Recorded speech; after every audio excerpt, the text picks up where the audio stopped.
आज या ठिकाणी मला आदरणीय नरेंद्र मोदी साहेब यांच्या आशीर्वादानं, फडणवीस साहेबांच्या मार्गदर्शनाखाली पालकमंत्री जयाभाऊ गोरे या सगळ्यांच्या माध्यमातून या ठिकाणी भारतीय जनता पार्टी आणि महायुतीच्या माध्यमातून विधान परिषदेची उमेदवारी मिळालेली आहे.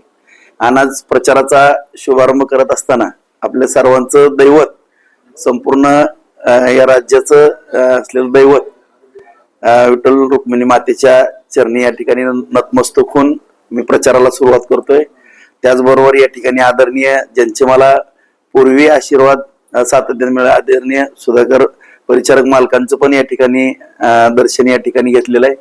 माझे सहकारी मित्र आणि मार्गदर्शक परिचारक मालक प्रशांतजी मालक, त्यांनाही जाऊन भेटून आलो. उमेश मालकांना भेटून आणि सातत्यानं मला त्यांनी सगळ्याच जडणघडणीमध्ये सातत्याने परिचारक करण्याचं पण मला एक सहकार्य आणि आशीर्वाद लाभलेले आहेत. त्यांचे आशीर्वाद या ठिकाणी घेऊन प्रचाराला सुरुवात करत आहे. आणि निश्चितपणाने या ठिकाणी जी उमेदवारी महायुतीच्या माध्यमातून दिलेली आहे ते सर्वांनाच जाऊन गाठी भेटी घेऊन प्रचाराची सुरुवात केली.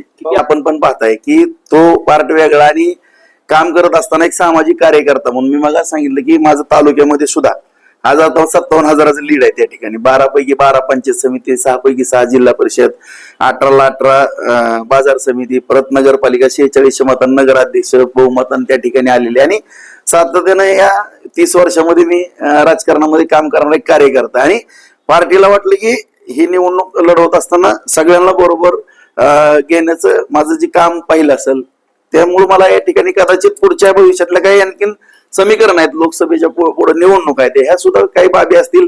शेवटी पक्षाने कुठल्या माध्यमातून विचार केलेला असतो, हा काही विषय आपल्यापर्यंत कार्यकर्त्यापर्यंत येत नाही. शेवटी पार्टीनं सांगितलं की लढकी लढायचं. ते अगोदरच म्हणत होते मी काय फॉर्म ठेवणार नाही वगैरे, मग त्यांनी का ठेवलंय माझ्या काय लक्षात आलेलं नाही. नाही, जिल्ह्यातलं कोणाचं कसं राजकारण आहे हा भाग वेगळा आहे, परंतु मी माझे तर संबंध सगळ्यांबरोबर चांगले ठेवण्याचा प्रमाणपत्र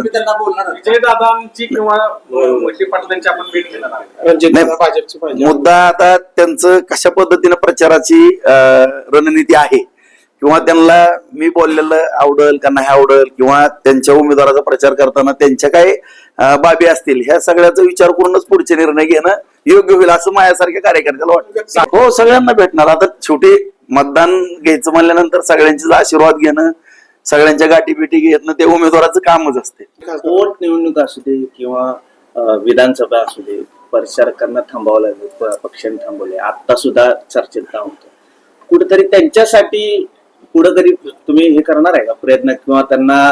माझ्यापेक्षा मोठा वशिला प्रशांत मालकांचा आहे. म्हणजे मला सुद्धा म्हणजे तसं आदरणीय फडणवीस साहेबांचे माझे जुने पण संबंध होते, परंतु ज्यावेळेस मला भारतीय जनता पार्टीमध्ये न्यायचं ते प्रशांत मालकांनाच घेऊन गेलेले आहेत मला, त्यामुळे मला ते फार सिनियर आहेत. आणि शेवटी आम्हाला सगळ्यालाच माहित आहे की मालकांचं काय फडणवीस साहेबांचे अत्यंत राजकारणाच्या पलीकडचे संबंध आहेत. मी सातत्यानं आम्ही बरोबर असताना पाहतोय मालकांचा एवढा माझ्यापेक्षा ह्या पदापेक्षा कितीतरी मोठा मान आहे, ते त्यांचा सुद्धा प्रचंड मोठा मान भविष्यामध्ये होणार आहे, त्याची मला पूर्णपणे खात्री आहे.